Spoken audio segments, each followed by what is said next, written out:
A origem de J.J. Abrams.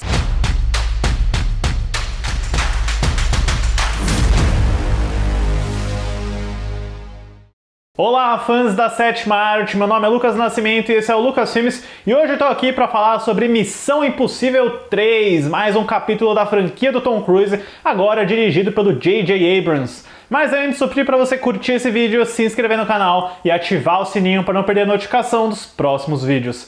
É muito interessante analisar essa primeira fase da franquia Missão Impossível, porque a gente vê que tem umas lacunas bem grandes até de tempo de lançamento entre um filme e outro, né? O primeiro filme do Brian De Palma sai em 96, o segundo filme do John Woo em 2000 e o terceiro só viria a sair em 2006, 10 anos depois do primeiro. Tom Cruise é um cara que não parece ter muita pressa, eu acho que ele tem um cuidado muito grande em acertar o roteiro e o tipo de filme que ele quer fazer, o que nos leva ao desenvolvimento do Missão Impossível 3. Depois do sucesso do Missão Impossível 2 em 2000, o Tom Cruise tem uma abordagem diferente. Ao invés de pegar diretores que já estão estabelecidos num tipo de gênero muito específico, ele começa a olhar para nomes que estão em ascensão, e a primeira escolha dele para fazer Missão Impossível 3 é ninguém menos do que o David Fincher, que na época estava bem alta depois do sucesso do Clube da Luta e do Quarto do Pânico. O Fincher assina para dirigir o filme e ele comenta que tem uma ideia bem sombria, bem interessante de como levar esse projeto do Ethan Hunt, mas ele acaba saindo ainda em 2002, depois de algumas diferenças criativas com o Tom Cruise e com a Paramount. Eu acho que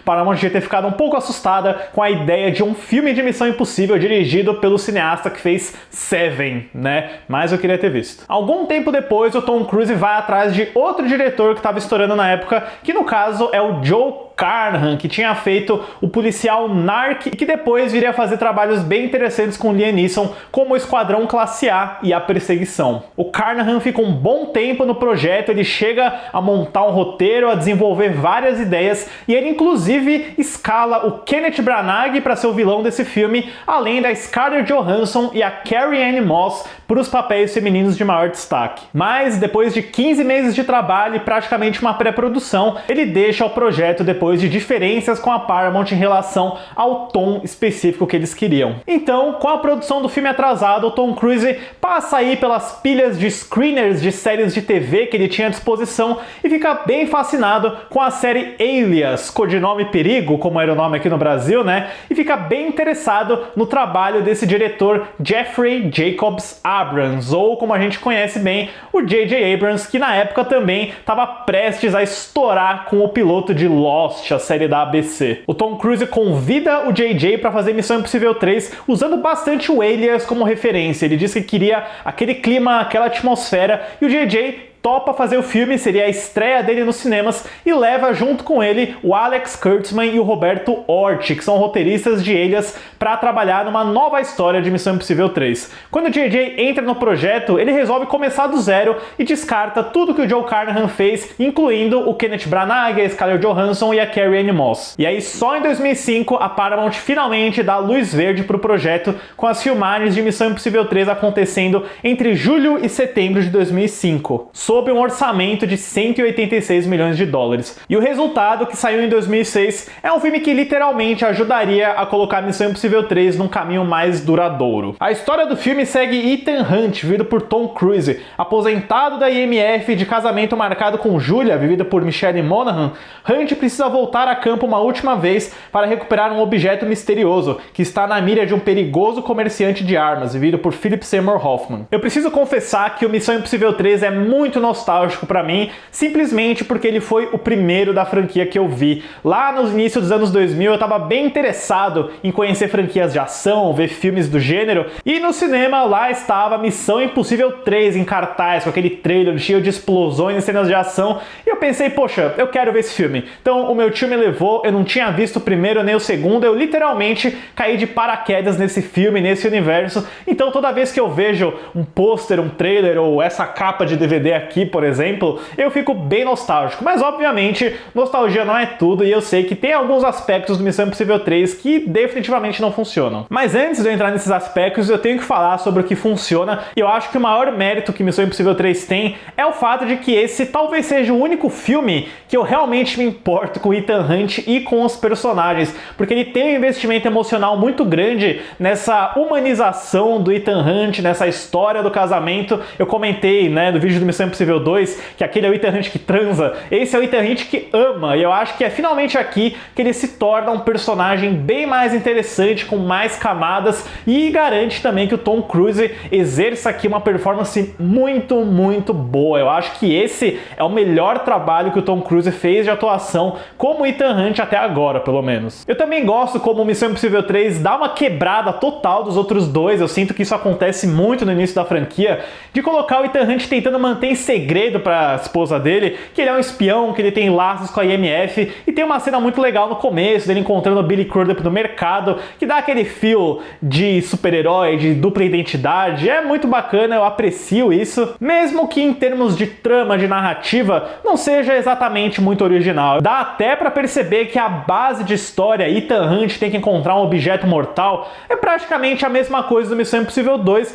mas agora com muitas camadas de mistério, com esse objeto chamado de pé de coelho, que ninguém exatamente sabe o que é uma clássica busca por MacGuffin com a formação de uma equipe. Eu acho que Missão Impossível 3 recupera esse elemento que não tinha muito no 2, que é montar uma equipe, ter aquela interação, ter os gadgets, o planejamento de um golpe. Eu acho que isso funciona muito bem, mesmo que sem grandes novidades. Puxando também um pouco do primeiro filme ao estabelecer a possibilidade de um traidor dentro da IMF, que fica nesse jogo aí entre o Billy Crudup e o Lawrence Fishburne. Todo filme de Missão Impossível também tem um chefe diferente, né? Mas agora, o que torna Missão Impossível 3 realmente especial no nível de história e personagens é esse vilão, Owen Davian, vivido pelo Philip Seymour Hoffman. Ele é de longe o melhor antagonista de todos esses filmes e ele tem uma presença magistral, imponente e ao mesmo tempo muito calma, né? O Tom Cruise é sempre muito intenso, muito dramático, e o Philip Seymour Hoffman tá sempre meio que falando baixo, sussurrando, sempre calmo, mas aí tem momentos que ele perde a linha também e é muito interessante. E é curioso porque a gente tem um fator muito marcante nos anos 2000,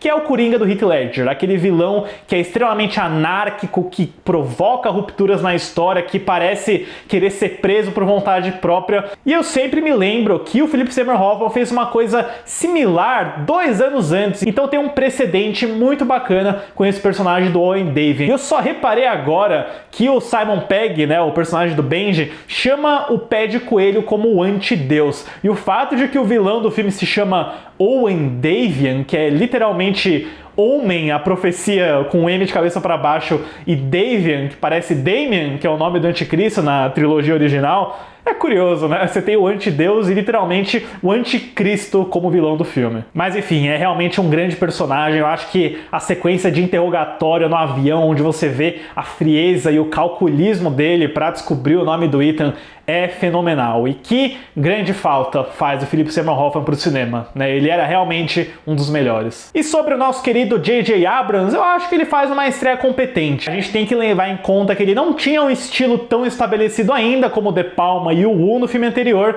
e alguns, né, até podem dizer que o J.J. Abrams não tem, mas eu acho que ele faz uma estreia bem sólida. A gente conhece o J.J. Abrams pelo uso forte dos flares, né, aquele reflexo de luz azulada que aparece em quase todos os filmes dele, numa colaboração que eu acho eficiente com o Dan Mindel, um ótimo diretor de fotografia, e eu sinto que o J.J. Abrams traz pro Missão Impossível 3 é um senso maior de realismo, de grittiness, que a gente chama, né, é um filme mais cascudo, ele tem mais grão, ele tem mais câmera na mão, ele tem uma saturação bem forte que lembra um pouco o trabalho do Tony Scott, até do Michael Bay em alguns aspectos, e eu acho que ele leva essa estética bem para sequências de ação, seja em todo o golpe que é bem tenso na cidade do Vaticano, aquele salto lá nos prédios de Hong Kong, ou a sequência em que a ponte é atacada, que talvez seja a melhor cena de ação do filme. É tudo muito tenso, apesar dos efeitos visuais não serem tão bons, você vê o uso de tela verde bem claramente nesse filme. É uma visão diferente. Quando a gente vem daquele thriller mais frio do Brian De Palma pro espetáculo de ação explosivo do John Woo, aqui você tem um senso maior de realismo. E vale apontar, né, não pode deixar batido aqui, que a colaboração do J.J. Abrams com o Michael Giacchino nesse filme, o grande compositor dele, é fenomenal. O Giacchino traz muito daquela trilha operática, dramática e romântica também, que ajuda a elevar praticamente todas essas cenas de ação. Especialmente naquela cena no banheiro que o Ethan Hunt está tentando ganhar tempo pro dispositivo do Luther, do Ving Rhames, conseguir emular a voz do Philip Seymour Hoffman. Inclusive, né, muito bacana ver o Philip Seymour Hoffman interpretando Tom Cruise, fingindo ser o Philip Seymour Hoffman. E eu também gosto bastante da cena de abertura que começa do nada em mídia res, no meio de uma situação, que é o Ethan Hunt sendo torturado e interrogado pelo Dave enquanto a Julia tá amordaçada. É uma forma muito legal de começar o filme e tem aquele clima meio de Lost, né, que o J.J. adora brincar com surpresas, com antecipação, e apesar de eu achar que o trabalho de câmera na mão é meio furado nesse filme, eu acho que ele exagera demais nas cenas mais dramáticas e parece um efeito de pós-produção, não me parece uma câmera na mão real, né, de onde o operador tá literalmente balançando. Isso é algo que o pessoal faz em pós-produção, e quando a gente vê em 2023 esse efeito de 2005, 2006, é meio evidente. Eu acho que o J.J. às vezes exagera um pouco nesses momentos dramáticos. Mas ainda assim, eu acho que Missão Impossível 3 é um filme bem competente. Eu admito que ele deu uma queda pra mim, eu costumava achar que Missão Impossível 3 era o melhor da franquia, né, nesse nível, justamente por ele ser minha introdução à franquia e ao Ethan Hunt, mas ele tem algumas questões de história, algumas questões com o J.J. Abrams dirigindo, mas no geral eu gosto do elemento humano, eu adoro o Tom Cruise nesse filme, mas especialmente o vilão do Philip Seymour Hoffman, que definitivamente é o ponto alto nesse sentido da franquia. Pra Missão Impossível 3, eu dou uma nota 7. E no lado financeiro, o Missão Impossível 3 representaria o ponto mais baixo da franquia em termos de bilheteria, mas o que se deve também ao fato de que o Tom Cruise não era exatamente o cara mais popular naquela época, né? Pulou no sofá da Oprah, Cientologia e yada yada. O filme estreou nos Estados Unidos em 5 de maio de 2006 com 47,743 milhões de dólares, arrecadando 134,29 milhões na bilheteria doméstica e 398,479 milhões no mundo inteiro. Mas enfim, pessoal, deixem aí nos comentários o que vocês acham de Missão Impossível 3 e se esse vilão do Philip Seymour Hoffman ainda segura bem pra vocês. Certo, pessoal? Obrigado pela visita e até a próxima sessão.